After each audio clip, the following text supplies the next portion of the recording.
Quando nós começamos a falar sobre livramento, nós trouxemos a palavra de Deus em João 8,35, quando Jesus diz que todo aquele que peca é escravo do pecado, e se o Filho vos libertar, verdadeiramente sereis livres, e conhecereis a verdade, e a verdade vos libertará. Na primeira semana dessa mensagem, o nosso propósito foi mostrar que a liberdade é algo que todos nós almejamos, que todos nós queremos, que todos nós precisamos. Estar preso é a coisa pior, e procure alguém que já esteve na cadeia e que não pôde experimentar a liberdade como eu e você temos, e essa pessoa vai dizer que prisão é uma das piores coisas, e por isso que a prisão faz parte de uma punição das pessoas que fazem coisas erradas. Nós afirmamos que, seja a gente procura, eu estava ouvindo no carro hoje, eu não sei se vocês ouviram, que Kosovo, que é uma das regiões da Sérvia, antiga Iugoslávia, e hoje eles decretaram a sua independência.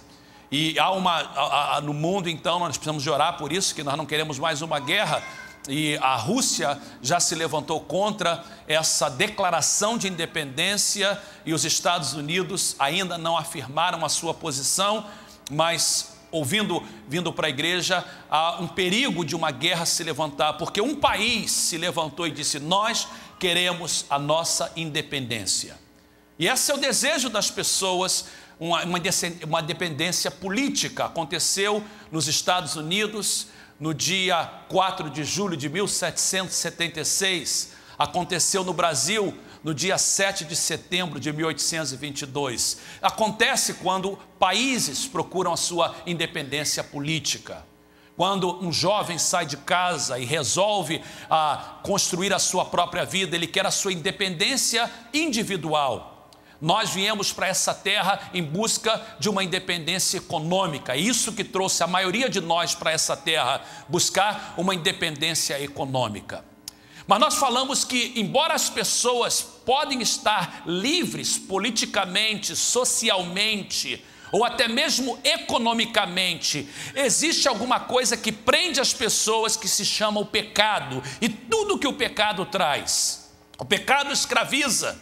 O pecado traz marcas, o pecado traz experiências dolorosas que marcam-nos para sempre.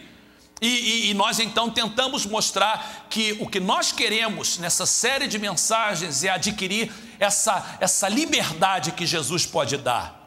Na segunda semana da mensagem, nós levamos a você e eu entendermos que existem coisas no passado que nós precisamos ser libertos. E nós falamos então da liberdade emocional, da liberdade de experiências dolorosas do passado, que Jesus quer nos libertar. Depois nós levamos a um importante assunto, que foi a liberdade do pecado.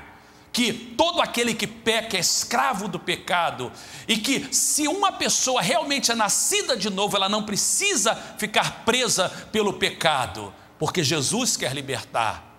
E na semana passada nós levamos a igreja a entender a necessidade de estarmos livres da doença. Uma vida que glorifica a Deus não é uma vida que a gente tem que gastar nosso dinheiro em remédio, viver de médico em médico, de hospital em hospital. Nós sabemos que viver nesse mundo é estar debaixo não só do pecado, mas das consequências do pecado. E de vez em quando temos que tomar um remédio e irmos ao médico. Mas viver nessa vida de escravidão, de enfermidade, não é o que Deus quer para nós. Eu creio de todo o meu coração que eu e você podemos viver uma vida livre de doenças e vivemos uma vida saudável para o Senhor Jesus. Mas agora nós entramos num assunto muito interessante, que é livre da dívida. Eu confesso a vocês que eu levei algum tempo para preparar essa mensagem, devido à situação presente que estamos vivendo como igreja. Todos sabem, a não ser que você está nos visitando, que no dia 12 de setembro do ano de 2005, já fazem mais de 2 anos, a nossa igreja teve um incêndio. E esse incêndio acarretou várias coisas na nossa igreja. E os últimos meses têm sido meses difíceis, porque nós estamos no impasse. A companhia de seguro que nós temos, ela rejeita nosso pedido total, ela fez um pagamento parcial e eles acham que esse é o pagamento completo, e de outro lado nós dizemos não é suficiente, e foi nos obrigado então a contratar um advogado, e nós estamos em litígio e esperamos que no mês de fevereiro que estamos, isto estará brevemente sendo resolvido. Mas essa espera nos obrigou a tomar empréstimos, essa espera nos obrigou a negociar com os contratistas, as pessoas que trabalharam já construindo o nosso templo, que quando você passa lá, parece que ainda que falta muito, mas a verdade é que 70% do trabalho já foi feito. O que precisa ser feito agora é mais cosmético, a não ser o telhado da igreja aí, e a gente precisa de terminar, e foi feito já muito trabalho lá, e a gente então está negociando para pagar isso. E eu então pensei, como é que eu posso pregar essa mensagem livre da dívida no momento em que nós como igreja estamos passando em momentos apertados, pagando empréstimo, pagando pessoas que fizeram um trabalho.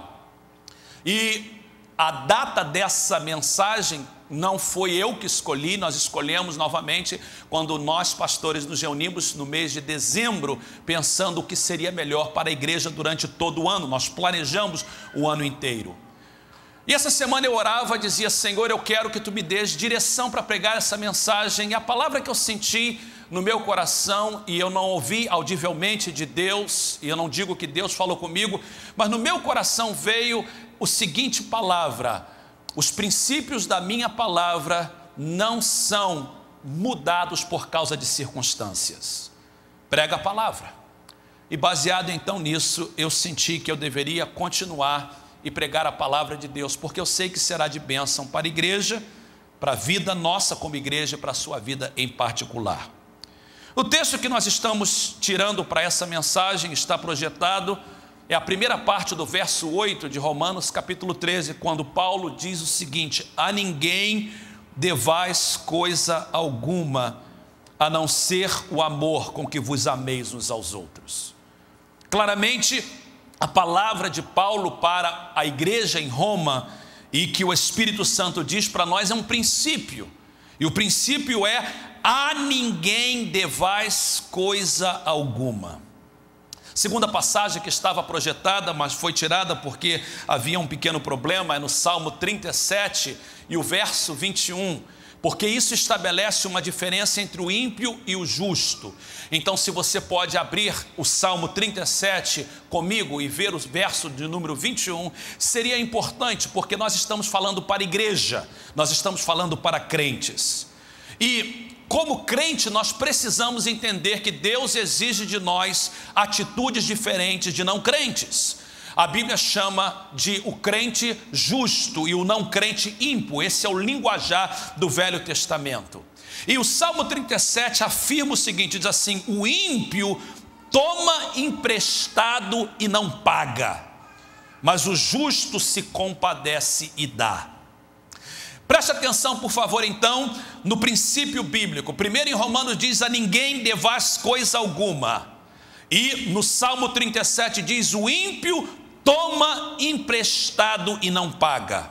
Em outras palavras, quando uma pessoa toma emprestado e não paga a sua dívida, ela está agindo como uma pessoa ímpia. Dívidas escravizam.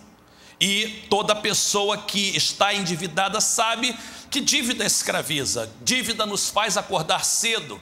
Dívida faz-nos perder momentos especiais com os nossos filhos. Liguei para uma pessoa muito querida que está presente aqui esta manhã, e eu falei para essa pessoa: onde você está? Eu não estou te vendo na igreja. E essa pessoa, que eu tenho um carinho muito grande por ela, ela disse: pastor, eu vou ser sincero para o senhor, a razão que eu não estou indo na igreja é porque eu estou endividado, e foi-me necessário adquirir mais trabalhos, e trabalhos no domingo, para que eu pudesse pagar a minha dívida, mas nesse domingo eu vou estar presente. Eu já recebi o seu e-mail, e sei que o senhor vai falar sobre livre da dívida, eu preciso estar lá, e eu agradeço a Deus que Ele está aqui, que você está aqui.